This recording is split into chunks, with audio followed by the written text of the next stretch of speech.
They call you Dragonborn, Dovahkiin, Slayer of Alduin, the Chosen One. But chosen by who? The Greybeards speak of prophecy. The Blades call you Weapon, and the world bows as if your soul was written in the stars. But the truth? No one really knows what a Dragonborn is. You speak the tongue of dragons, but you are not one. You devour their souls, but feel no guilt. You walk like a man, but your voice shakes the sky.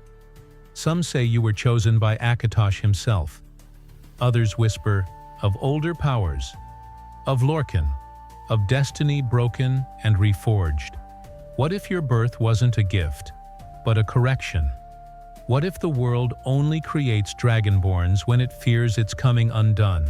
You are not the first, but you may be the last. This is the truth behind the myth. Not the tale the bards sing, but the origin they were told never to speak of. Welcome to Tales of Tamriel. Subscribe and uncover what power truly means when it's born in fire. What is a Dragonborn? The world calls you Dragonborn, but the world rarely understands what it names. To most, the Dragonborn is a hero, a chosen warrior blessed by the gods to slay dragons and restore balance. To others, you are a weapon, a force created for moments, when reality begins to crack. But what are you? Really, in the ancient tongue of the Dove, you are Dovahkiin, dragon plus born. A mortal body, but a soul that sings in the same language as dragons. You do not learn the Thu'um as others do. You remember it. That is the first truth. Most mortals who study the way of the voice spend lifetimes mastering a single word. But you speak full shouts with instinct. Not because of training, but because your soul is different. Your soul is dragon, but unlike dragons, you are not bound to their hunger. You are not part of their endless cycle of domination. You devour their souls, absorbing their knowledge and silencing them forever. Even Alduin, the World Eater, fears what you are. Why? Because the Dragonborn represents something unnatural in their order. A predator that dragons cannot defeat. A mortal that disrupts the very balance they were created to uphold. Some say this gift comes from Akatosh, chief of the divines, father of time, and creator of dragons. It is he who first gave mortals the ability to shout. Through his chosen Tiber Septim, the first Dragonborn to rule an empire. Through the bloodline of the Septims, the Dragonborn was meant to be a divine right. A throne passed from one god-touched ruler to another. But that bloodline is gone.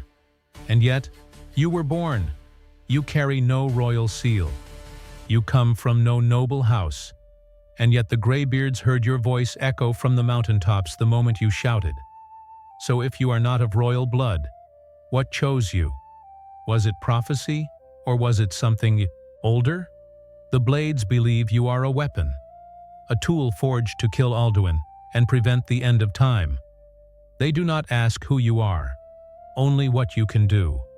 The Greybeards, on the other hand, treat your power as sacred. They see the Thu'um not as a tool, but as a reflection of the soul, and your soul echoes louder than any they've ever heard. But both agree on one thing. You are unique. There is no army of Dragonborn, no temple where your kind is trained. There is only you, and you were born now, at this moment, for a reason. When Alduin returned, so did you. When the towers began to crack, so did the sky. When the balance trembled, you shouted. So maybe the question is not what the Dragonborn is. Maybe the question is, why does the world create one? Only when it's breaking? Perhaps you are not a savior. Perhaps you are a sign, a warning, a correction, a last breath before the end. You wear your title like armor. You carry your power like a blade. But in the echoes of the Thu'um, one question always returns. Are you Dragonborn by chance, by prophecy, or by design? the line of the dragon. Before your voice echoed from the throat of the world, before Alduin returned, before even the Oblivion Crisis, there was another Dragonborn, Tiber Septim, General, Conqueror, Unifier, and after death, Talos, the ninth Divine. He was the first to bear the title Dragonborn as Emperor, not as myth, but as authority. His voice shattered walls. His armies bent the world. And when he died, the Empire said he ascended, from man to God, soul and all. From him began the Septim Dynasty, a line of emperors who ruled Tamriel for over 4 centuries. Each one said to carry the blood of the dragon, the blessing of Akatosh. And for generations, it worked. The Amulet of Kings responded to them, a relic that could only be worn by a Dragonborn, binding their soul to the dragon fires that protected the world from oblivion. The flame burned, the gates stayed shut, and the Empire stood strong. But then, the line broke. The last true Septim, Martin, died at the end of the Oblivion Crisis, sacrificing himself to stop Mehrunes Dagon and relight the fires one final time. The amulet shattered. The line ended, or so we thought, because you were born, and the world had no explanation. You are not a Septim. You were not raised by emperors. You hold no claim to a throne. But you are Dragonborn. Undeniably, impossibly. So what does that mean? Did the line never matter? Was the blood of the dragon just a myth wrapped around a weapon? Or does something older than blood decide what makes a Dragonborn? Maybe Tiber Septim wasn't chosen because of his lineage. Maybe lineage was invented to justify his power. And maybe Akatosh never chose a family, only a purpose. The Empire used the Dragonborn myth to rule, but you are proof that the power is not imperial. It's cosmic. And with the death of the Septim line, the illusion cracked that the Empire was eternal, that divinity could be inherited, that blood could bind the gods. And if your existence proves that Dragonborns can rise without empire, without bloodline, without name, then what does that make you? A glitch in the myth? Or the true heir to a forgotten promise? The Blades see you and think of Martin. The Thalmor see you and think of Talos. But the truth may be that you are neither. You are not the next chapter in the story of a dynasty. You are a rewrite, because the line was never about blood. It was about balance.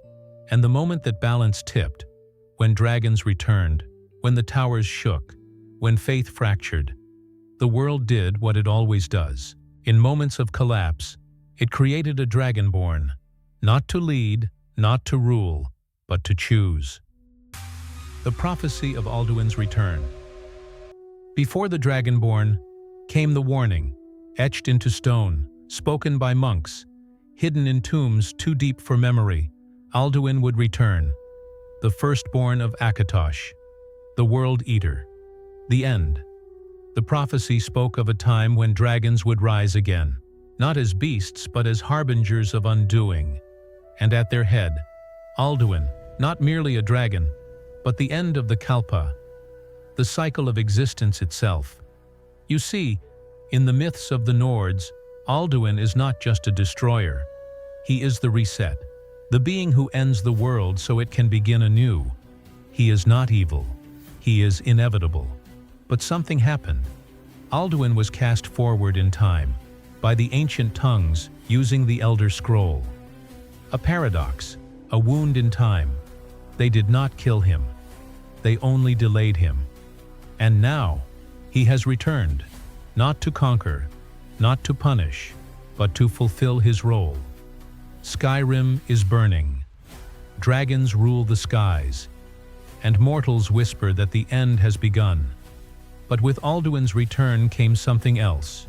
You. The prophecy of the Dragonborn is tied to Alduin like shadow to flame.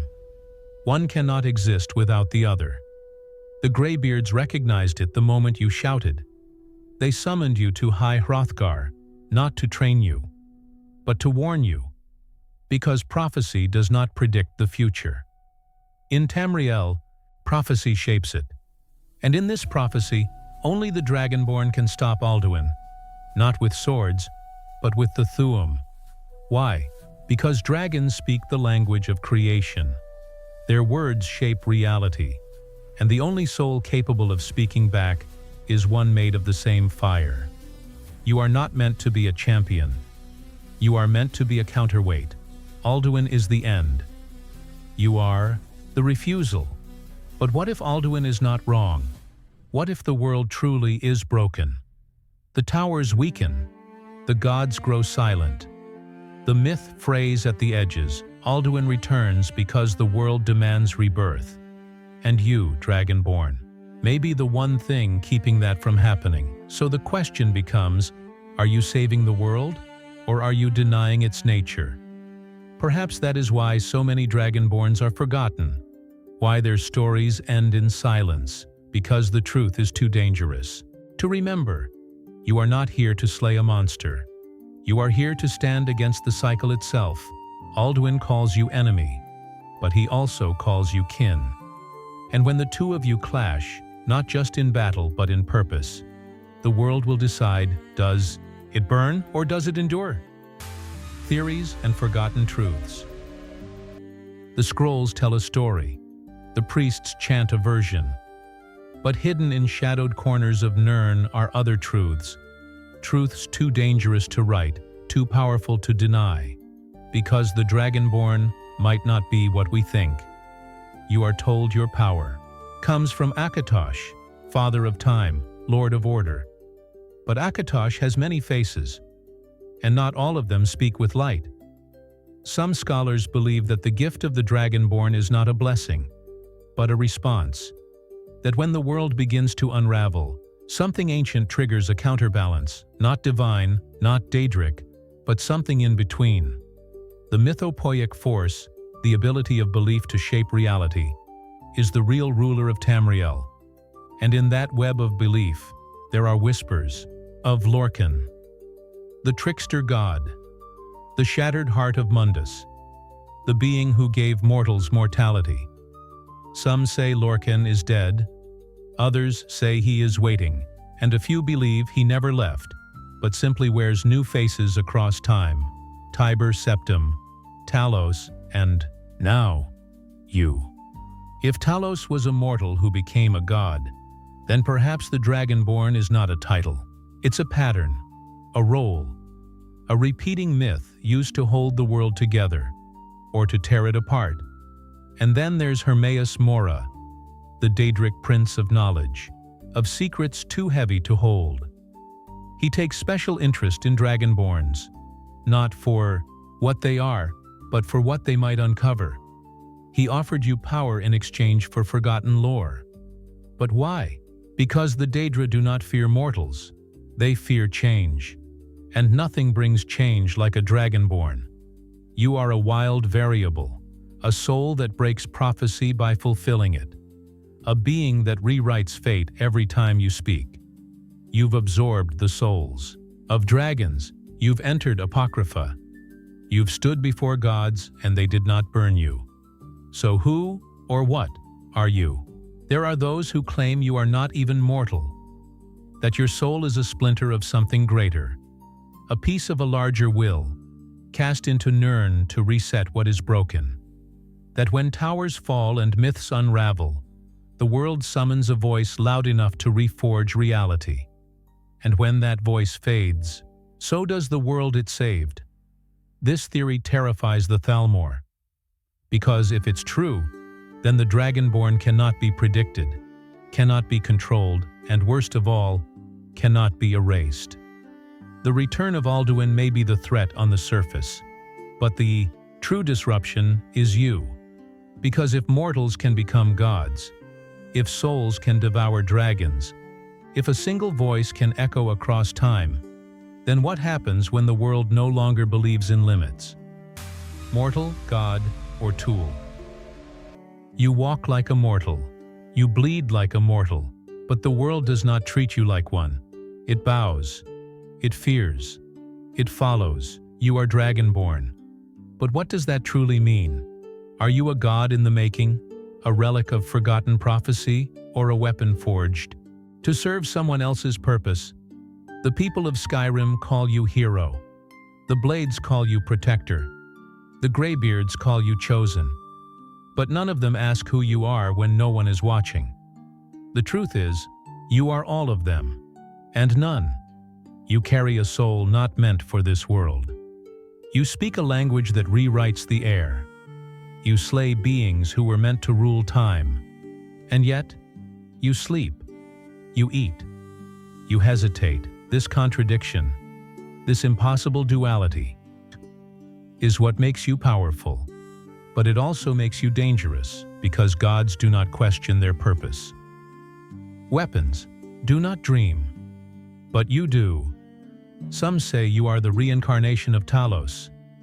Others believe you are the next Lorcan, born not to save Nirn, but to shatter it and start anew. And some believe you are nothing more than a tool, a failsafe, a correction that the world brings forth when the myth begins to unravel. Like a tower built to stabilize reality, you are a pillar that walks. But what happens when that pillar begins to ask, "Do I want this?" Alduin was not just your enemy. He was your mirror. He fulfilled his purpose without hesitation. And you were given choice. You chose to stop him. You chose to embrace power. You chose to speak. And with that voice, the world bent. That is what sets you apart. Not the fire in your lungs, not the soul of a dragon, but the fact that you are a force with free will. And nothing terrifies the cosmos more than a being who can reshape fate by choice. So, what now? Do you become legend and fade into song? Do you vanish into obscurity, like the Dragonborn before you? Or do you rise again in another age? Wearing a different name, bearing the same soul? You are not a god. Not yet, but if enough people believe, if enough stories are told, if enough power flows through your name, then maybe, just maybe, you will become one. And maybe that's the point. Not to serve, not to rule, but to transcend, not because you were born different, but because you chose to become something more. That is the final truth of the Dragonborn. You were never meant to follow the path. You were meant to make it. The world has always told stories of heroes, of gods rising, of monsters falling, of prophecies fulfilled. But the Dragonborn is more than a tale. You are not just a chosen one. You are a question that refuses to be silenced. You carry the soul of a dragon, but the will of a mortal. You speak in the language of creation, but walk among the broken, and in your voice, the world listens. Not because you were born different, but because you chose to be more than what you were told. You ended the World Eater. You challenged destiny. You stood at the center of myth and rewrote it. So what are you? A god? A tool? Man? The answer is not in the scrolls, not in the temples, not even in the stars. The answer is in your voice and what you choose to do with it. This was Tales of Tamriel. Subscribe, and never miss the truths that echo louder than the myths.